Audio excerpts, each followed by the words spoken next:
Hello, എല്ലാവർക്കും വീണ്ടും സ്വാഗതം. കഴിഞ്ഞ എപ്പിസോഡിൽ ഞാൻ മനസ്സിനുള്ളിൽ കഥ പറഞ്ഞു നിർത്തിയത് അലീനയുടെയും പ്രഫുൽദേവിൻ്റെയും ആദ്യത്തെ കൂടിക്കാഴ്ച എങ്ങനെയായിരുന്നു എന്നുള്ളതിനെ പറ്റിയിട്ടായിരുന്നു. അപ്പോൾ കഥയിൽ ആദ്യം നമ്മൾ അലീനയുടെ ആ ലൈഫ്, ഇതുവരെയുള്ള ലൈഫ് എന്തായിരുന്നെന്ന് കണ്ടു. പിന്നീട് പ്രഫുൽദേവും അലീനയും ആദ്യമായിട്ട് കണ്ടുമുട്ടുന്ന ആ ഒരു സന്ദർഭവും പറഞ്ഞു. ഗണേശ് എന്ന ആ കള്ളൻ്റെ യാചന അലീനയുടെ ഹൃദയത്തിൽ തറച്ചു. ആ വാക്കുകൾ അവളെ കുത്തി നോവിക്കുന്നതിനോടൊപ്പം അയാളെക്കുറിച്ചറിയാൻ അവൾക്ക് ജിജ്ഞാസയും കൗതുകവും തോന്നിച്ചു. ഗീത അയാളുടെ അനുജത്തിയാണെന്നും, അതായത് അനുജത്തിയാണ് ഹോസ്പിറ്റലിൽ കിടക്കുന്നത്. ആ കുട്ടിയുടെ പേര് ഗീത എന്നാണ്. ആക്സിഡൻ്റായി കോമ സ്റ്റേജിലാണ് കിടക്കുന്നതെന്നൊക്കെ നേരത്തെ എപ്പിസോഡിൽ പറഞ്ഞല്ലോ. അപ്പോൾ അവരിപ്പോൾ എവിടെയുണ്ടെന്നും ഉള്ള കാര്യങ്ങൾ അലീന മനസ്സിലാക്കി. അവൾ ഉടൻ തന്നെ അച്ചുവിനെയും കൂട്ടി ആശുപത്രിയിലേക്ക് പോകാനൊരുങ്ങി. അപ്പോഴേക്കും പ്രഫുൽദേവ് അവിടെ നിന്നും പോയി കഴിഞ്ഞിരുന്നു. ഇതുവരെയായിരുന്നു കഴിഞ്ഞ പാർട്ടിൽ പറഞ്ഞിട്ടുണ്ടായിരുന്നത്. അലീന അങ്ങനെ ഒരു ഓട്ടോ പിടിച്ച് ഗീത കിടക്കുന്ന ആശുപത്രിയിൽ എത്തുകയാണ്. മുറിയുടെ വാതിൽക്കൽ എത്തിയതേയുള്ളൂ ഒരു സംഭാഷണം കേട്ട് അവൾ അകത്തു കയറാൻ മടിച്ചു. കറുത്ത കുപ്പായം ധരിച്ച 2 പേർ വൃദ്ധയായ ആ അമ്മയുടെ കയ്യിൽ ഒരു ചെക്ക് കൊടുക്കുന്നതാണ് അലീന അവിടെ കണ്ടത്. അവരുടെ ഒപ്പം അവിടെ മറ്റൊരാൾ കൂടി നിൽക്കുന്നുണ്ടായിരുന്നു. പ്രഫുൽദേവ് ആയിരുന്നു അത്. മോനെ, ദൈവം നിന്നെ രക്ഷിക്കും. മോൻ്റെ കയ്യിലുള്ള വിലപിടിപ്പുള്ള രത്നം മോഷ്ടിച്ചവനാ എൻ്റെ മകൻ. എന്നാൽ അവൻ്റെ അനുജത്തിയെ രക്ഷിക്കാനാ മോൻ ഇപ്പോൾ വന്നേ. ഇതിന് ഞാൻ എങ്ങനെയാ നന്ദി പറയാ? അമ്മയുടെ ആ വാക്കുകളിൽ നിസ്സഹായത നിഴലിക്കുന്നുണ്ടായിരുന്നു. പ്രഫുൽദേവും അലീനയും ഒരുപോലെ തന്നെ അത് മനസ്സിലാക്കി. തെറ്റ് ചെയ്തവൻ ശിക്ഷ അനുഭവിക്കണം. എന്നാൽ എന്തിനവൻ ആ തെറ്റ് ചെയ്തു എന്നറിഞ്ഞാൽ ആ തെറ്റ് പൊറുക്കാൻ കഴിയുന്നതാണെങ്കിൽ ഞാൻ അതിന് മാപ്പ് കൊടുക്കും. എന്നാൽ എന്നോട് ചെയ്തതിനേക്കാൾ വളരെ വലിയ തെറ്റാണ് അച്ചു എന്ന ആ കൊച്ചുകുട്ടിയോടും അവൻ്റെ ചേച്ചിയോടും അവൻ ചെയ്തത്. കേസിന് തുടക്കമിട്ടത് ഞാനായിരിക്കാം. എന്നാൽ ഞാൻ ആ കേസ് പിൻവലിക്കണമെങ്കിൽ അലീന പറയണം. പ്രഫുൽദേവ് പറഞ്ഞ കാര്യം അലീനയ്ക്ക് വിശ്വസിക്കാനായില്ല. തന്നെ കുടുക്കിയ കേസ് ഇപ്പോൾ തനിക്ക് വേണ്ടിയാകുന്നു. ഇത് അലീനയെ ഒരേ സമയം സങ്കടപ്പെടുത്തുകയും സന്തോഷമുണ്ടാക്കുകയും ചെയ്തു. മനുഷ്യനെന്നല്ല, ഏതൊരു ജീവിയും ഇങ്ങനെയൊക്കെ തന്നെയാണല്ലോ. നിസ്സഹായരാകുന്ന വേളയിലായിരിക്കും അവർ കുറ്റവാളികളാകുന്നത്. ചിലപ്പോൾ എന്തെങ്കിലും കാര്യം നേടുന്നതിനാകാം, അല്ലെങ്കിൽ ചിലപ്പോൾ തെറ്റിദ്ധാരണ കൊണ്ടുണ്ടായതുമാകാം. എന്തായാലും മനോനിലയും സാഹചര്യവുമാണ് അവരെ തെറ്റുകാരാക്കുന്നത്. ഗണേശ് എന്നാണ് ആ കള്ളൻ്റെ പേരെന്ന് അലീന ഇതിനോടകം മനസ്സിലാക്കിയിരുന്നു.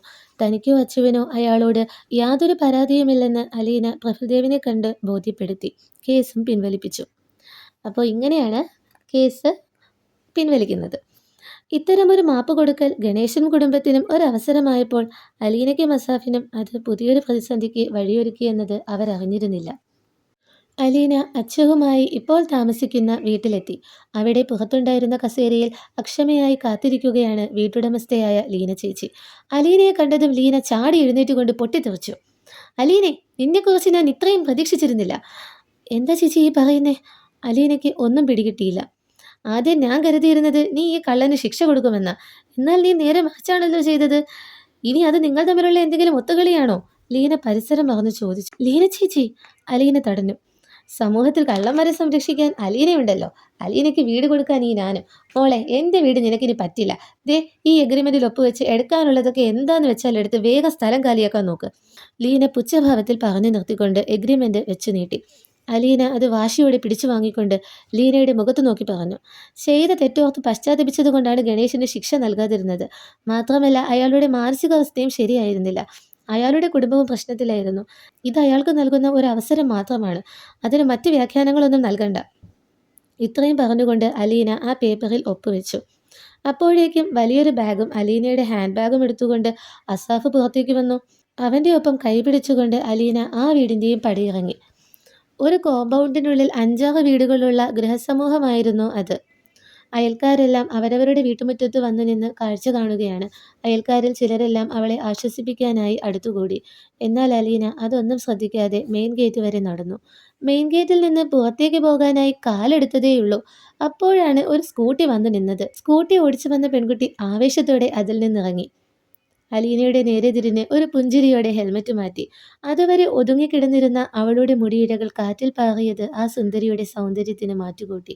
പാറിപ്പറന്ന മുടിയിഴകൾ ഒതുക്കി മാറ്റിക്കൊണ്ട് നിന്ന ആ പെൺകുട്ടി അലീനയുടെ ബെസ്റ്റ് ഫ്രണ്ട് മഹിമയായിരുന്നു. മഹിമ! വളരെ നാളുകൾക്ക് ശേഷം കൂട്ടുകാരിയെ കണ്ട സന്തോഷത്തിൽ അലീന വിളിച്ചു. അലീന! സന്തോഷത്തോടെ മഹിമയും അലീനയെ വിളിച്ചു. ഇരുവരും സന്തോഷത്തോടെ പരസ്പരം ആലിംഗനം ചെയ്തു. ഇനി എന്തു ചെയ്യുമെന്നറിയാതെ വിഷമിച്ചിരിക്കുകയാണ് അലീന. അച്ചു അവിടെ ഉണ്ടായിരുന്ന ഒരു പന്ത് കൊണ്ട് കളിക്കുകയാണ്. മഹിമ 2 കപ്പ് ചായയുമായി അലീനയുടെ അടുത്തു വന്നിരുന്നു. സോഫയുടെ നേരെയിരുന്ന ടേബിളിൽ 1 കപ്പ് ചായ എടുത്തു വെച്ച് മറ്റേ കപ്പ് അലീനയ്ക്ക് വെച്ചു നീട്ടി. എനിക്ക് വേണ്ട മഹിമേ, അലീന വിഷാദത്തോടെ പറഞ്ഞു. അച്ചു, ദേ ഇത് മോനുള്ളതാ. ടേബിളിൽ വെച്ചിരുന്ന ചായ കാണിച്ചുകൊണ്ട് മഹിമ പറഞ്ഞു. അച്ചു ഓടി വന്ന് മഹിമയുടെ കയ്യിലിരുന്ന ചായ വാങ്ങി അലീനയുടെ നേരെ നീട്ടിക്കൊണ്ട് പറഞ്ഞു. ചേച്ചി, ചേച്ചി എന്തിനാ വിഷമിക്കുന്നേ? ഈ നാട്ടിൽ വാടക വീടായിട്ട് അത് മാത്രമേ കിട്ടുള്ളൂ എന്നാ? നമുക്ക് വേറെ ഇത് നോക്കാമെന്നേ. അച്ചുവിൻ്റെ നിഷ്കളങ്കമായ വാക്കുകൾ കേട്ട് ആശ്വസിച്ച അലീന ആ ചായ വാങ്ങി കുടിച്ചു. അപ്പോഴേക്കും ജാനകി ഓഫീസിൽ നിന്ന് വന്നു. അലീനയും മഹിമയും എഴുന്നേറ്റ് നിന്നു. അമ്മേ, കാവ്യമോളുടെ കാര്യം എന്തായി? മഹിമ തിരക്കി. ആ മോളെ, ദീപ്തിയാകെ വലഞ്ഞിരിക്കുക. അത്രയും വലിയ സ്കൂളിൽ ചേർക്കണമെങ്കിൽ ആദ്യം തന്നെ കുട്ടികളെ ചിട്ടയായ ശീലങ്ങളും മറ്റും പഠിപ്പിക്കണം. എന്നാൽ ദീപ്തിമോളുടെ കയ്യിൽ സമയമില്ലല്ലോ. അതുകൊണ്ടാണ് ഒരു ടീച്ചറെ നിർത്തണമെന്ന് അവൾ വാശി പിടിക്കുന്നത്, ജാനകി വിശദീകരിച്ചു. കാവ്യമോളെ ഞാൻ പഠിപ്പിക്കാം, അലീന ആ ഉദ്യമം ഏറ്റതുപോലെ പറഞ്ഞു. Are you serious? ഒരു ഉറപ്പിന് വേണ്ടി മഹിമ ചോദിച്ചു. യെസ്, അലീന പറഞ്ഞു. കാവ്യമോള് എൻ്റെ ചേച്ചി ദീപ്തിയുടെ മകളാണ്. ആളത്ര വികൃതിയൊന്നുമല്ല. എന്നാലും ചേച്ചിക്കൊരു തൃപ്തിയില്ല. ചേച്ചിക്ക് ചില ഫാമിലി പ്രോബ്ലംസൊക്കെ ഉണ്ട്. അതുകൊണ്ട് തന്നെ കാവ്യ ഇതൊക്കെ അറിയാതെയും നോക്കണം. അതിനുവേണ്ടിയാണ് ചേച്ചി മോളെ അങ്ങ് ദൂരെയുള്ള സ്കൂളിൽ അയച്ച് പഠിപ്പിക്കുന്നത്. ദാമോദർ ഹൗസ് അല്ലേ, ചെറുതൊന്നും തിരഞ്ഞെടുക്കില്ലല്ലോ. നാട്ടിലെ വലിയ സ്കൂളിൽ തന്നെയാണ് മോളെ ചേർത്തേക്കുന്നത്. ഒരു കുട്ടിത്തത്തോടെ മഹിമ പറഞ്ഞു നിർത്തി. കാവ്യമോൾക്ക് എത്ര വയസ്സുണ്ട്? അച്ചുവിൻ്റെ എത്രയേ ഉള്ളൂ, 6 വയസ്സ്. മഹിമ ഇത്രയും പറഞ്ഞു നിർത്തി എന്തോ ഓർത്തതുപോലെ പെട്ടെന്ന് വായപൊത്തി. എന്താ? അലീന ചോദിച്ചു. കാവ്യമോളുടെ 6th ബർത്ത്ഡേ ഇന്നാ. വൈകിട്ടാ പാർട്ടി. ഞാൻ ഇതുവരെ ഗിഫ്റ്റ് വാങ്ങിയിട്ടില്ല. അലീനെ, ഞാൻ പോയി വാങ്ങട്ടെ. ഇപ്പോൾ വീട്ടിൽ മുത്തശ്ശിയും കാവ്യമോളും മാത്രമേ കാണൂ. ദീപ്തി ചേച്ചിയെ അമ്മ വിളിച്ച് കാര്യം പറയും. നീ ഒരു കാര്യം ചെയ്യേ, എൻ്റെ കൂടെ വാ, ഞാൻ ഡ്രോപ്പ് ചെയ്യാം. തൽക്കാലം എൻ്റെ ഹാൻഡ് ബാഗ് മാത്രം എടുത്താൽ മതി. പിന്നെ അച്ചുമാൻ ഇവിടെ ഇരുന്നോട്ടെ, മഹിമ ധൃതിയിൽ പറഞ്ഞുകൊണ്ടിരുന്നു. നീ ആ ശ്വാസം ഒന്ന് വിട് എന്നായി അലീന. അമ്മയെ, ഞാൻ ഇറങ്ങുക, മഹിമ വിളിച്ചു പറഞ്ഞു. അച്ചു, ഞാൻ പോയിട്ട് വരാം, അലീനയും പറഞ്ഞു. അവർ 2 പേരും വീട്ടിൽ നിന്നിറങ്ങി. ആകാശം മുട്ടി നിൽക്കുന്ന മണിമാളിക. മെയിൻ റോഡിന് വശത്തുള്ള വീതിയേറിയ റോഡ് അവസാനിക്കുന്ന ഭാഗം. ഗേറ്റിനുള്ളിൽ ഇരുവശവും അലങ്കാര ചെടികളും അലങ്കാരപ്പൂക്കളും അഴകുവിരിച്ചു നിൽക്കുന്നു. വലതുവശത്തായി ഒരു ചെറിയ പന്തൽ പോലെ കെട്ടിയിരിക്കുന്നു. അതിനുള്ളിൽ ഒരു ചെറിയ ടേബിളും 4 കസേരകളും ഇട്ടിട്ടുണ്ടായിരുന്നു. ഇടതുവശത്ത് ഒരു കാർ പോർച്ചുമുണ്ടായിരുന്നു. അവിടെ ഒരു കാറും. ഇതിനൊക്കെ നടുവിൽ ആ വീതിയേറിയ പാതയിൽ അലീന പകച്ചു നിന്നുപോയി. മഹിമ അവളോട് വന്ന് പറഞ്ഞു. അലീന, ഇതാണ് എൻ്റെ ചേച്ചി താമസിക്കുന്ന വീട്. അതായത് ചേച്ചിയുടെ ഭർത്താവിൻ്റെ വീട്. ഇത്രയും വലിയ വീടോ? അലീനയ്ക്ക് അത്ഭുതം അടക്കാനായില്ല. ഏതോ സ്വപ്നലോകത്തിൽ എന്ന പോലെ അവൾ അവിടെ നിന്നു. എന്താ, എന്തുപറ്റി?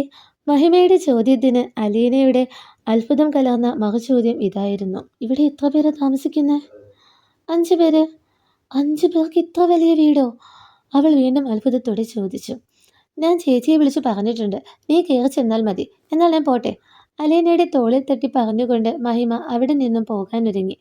നീ കയറുന്നില്ലേ, അലീന ചോദിച്ചു. ഗിഫ്റ്റ് എന്ന് പറഞ്ഞുകൊണ്ട് മഹിമ അവിടെ നിന്ന് പോയി. സമയം ഉച്ചതിരിഞ്ഞ് 3 മണി.